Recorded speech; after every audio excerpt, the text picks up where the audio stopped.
Ribeirão Preto, Franca, Araçatuba, Guaíra. O céu escureceu de uma vez por toda ontem à tarde com uma nuvem gigante de poeira. Segundo a Defesa Civil, por causa da falta de chuva, o solo estava muito seco, aquela poeira toda no solo. E as rajadas de vento de quase 100 km por hora fizeram com que essa poeira toda subisse e tomasse conta da atmosfera. As imagens são incríveis, né? A gente vê exatamente essa nuvem com aquele vermelho da terra, né?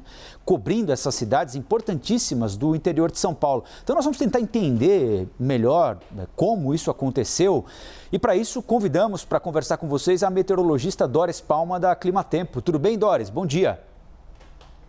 Bom dia, Colombo, e também a todos que nos acompanham. Doris, foi isso então? A combinação de falta de chuva que concentra, né, todo esse pó, essa poeira no chão daquelas cidades, em áreas rurais também, com uma ventania de 100 km por hora que jogou tudo para o alto, foi isso?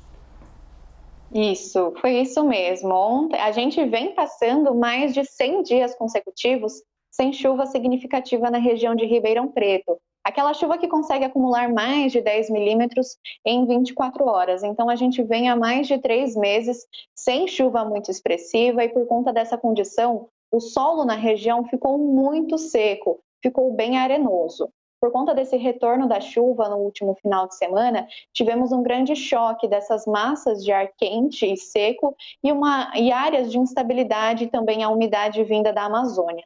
Todo esse choque dessas instabilidades, elas conseguiram intensificar bastante as rajadas de vento pela região, que chegaram aos 95 km por hora em Ribeirão Preto, e esses ventos tão intensos, eles literalmente levantaram poeira, desde níveis baixos da atmosfera até níveis mais altos. E essa tempestade de poeira foi justamente essa combinação dos ventos muito fortes, com esse solo muito seco, que tem sido predominante na região de Ribeirão Preto nessas últimas semanas, e também essas nuvens de tempestade, de chuva, literalmente, que se formaram próxima à região de Ribeirão Preto.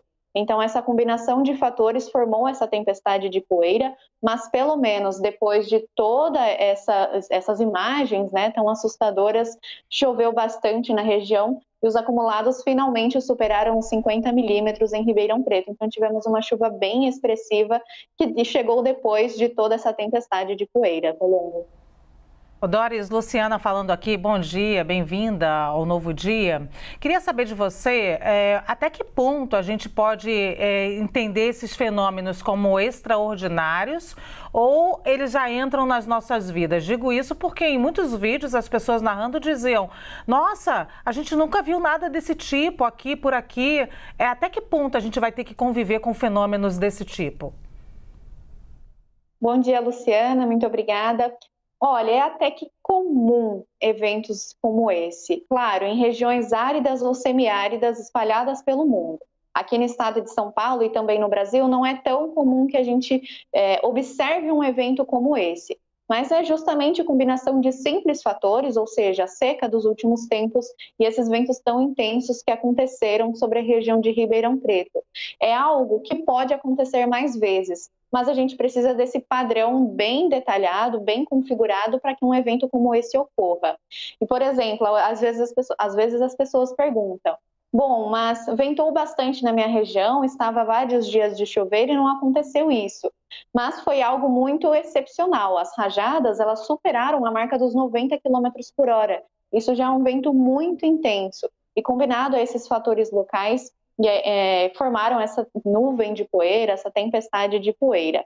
É um evento que ele pode acontecer mais vezes, não é algo, por exemplo, relacionado às mudanças climáticas, como muitos perguntam para a gente. Ele pode acontecer, mas ontem realmente chamou a atenção justamente pela intensidade desses ventos que conseguiram chegar próximos aí aos 100 km por hora. Então é um evento que pode acontecer, ele é raro, ele pode acontecer, mas por enquanto ele não é muito relacionado com mudanças climáticas, por exemplo, Luciana.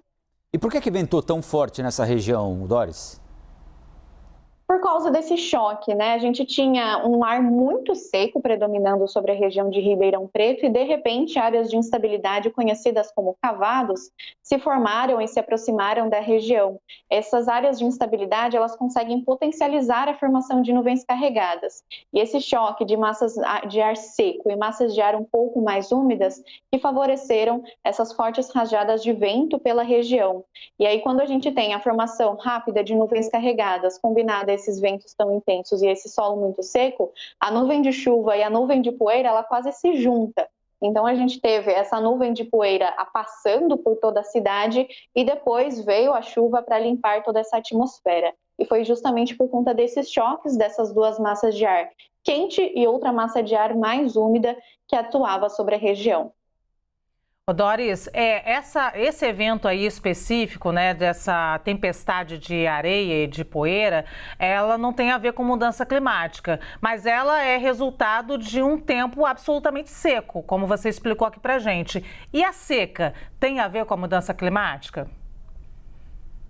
Sim, os eventos de seca, eles já têm uma relação um pouco mais direta com as mudanças climáticas. Lembrando que a gente passou por uma estação que naturalmente é mais seca, que é a estação do inverno, mas esse período de estiagem na região de Ribeirão Preto, ele já começou lá em meados do mês de março. Até chovia um pouco entre março, abril e maio, mas era uma chuva bem irregular, mal distribuída, o que contribuiu ainda mais para essa estiagem mais prolongada que a gente observou esse ano sobre a região.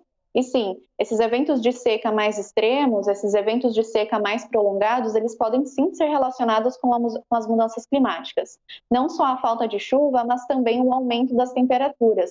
Lembrando que o estado de São Paulo, especialmente a região de Ribeirão Preto, passou por um inverno com temperaturas acima da média.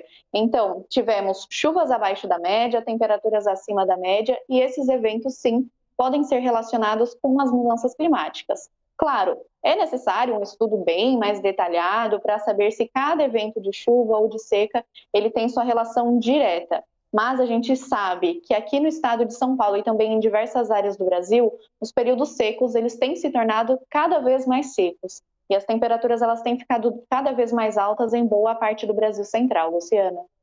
Doris, só uma última pergunta rapidamente. Eu queria que você falasse um pouquinho sobre essa semana, né? Vocês meteorologistas costumam dizer que a primavera é uma estação de transição, né? Então tem eventos parecidos com o inverno, eventos parecidos já com o verão, porque é exatamente a transição entre essas duas estações. Agora, haja transição para essa semana aqui, vai acontecer de tudo em boa parte do país, não é, Doris?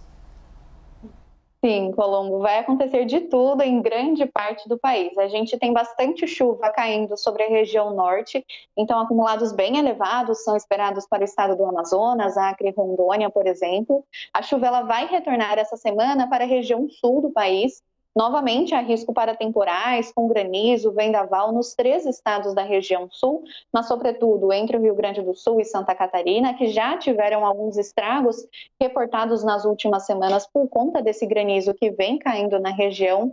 Aqui sobre a região sudeste, no estado de São Paulo, a chuva dá uma pequena trégua ao longo desse início de semana, mas ainda não se descarta a chance para alguns temporais isolados, especialmente em áreas da região norte e nordeste do estado de São Paulo.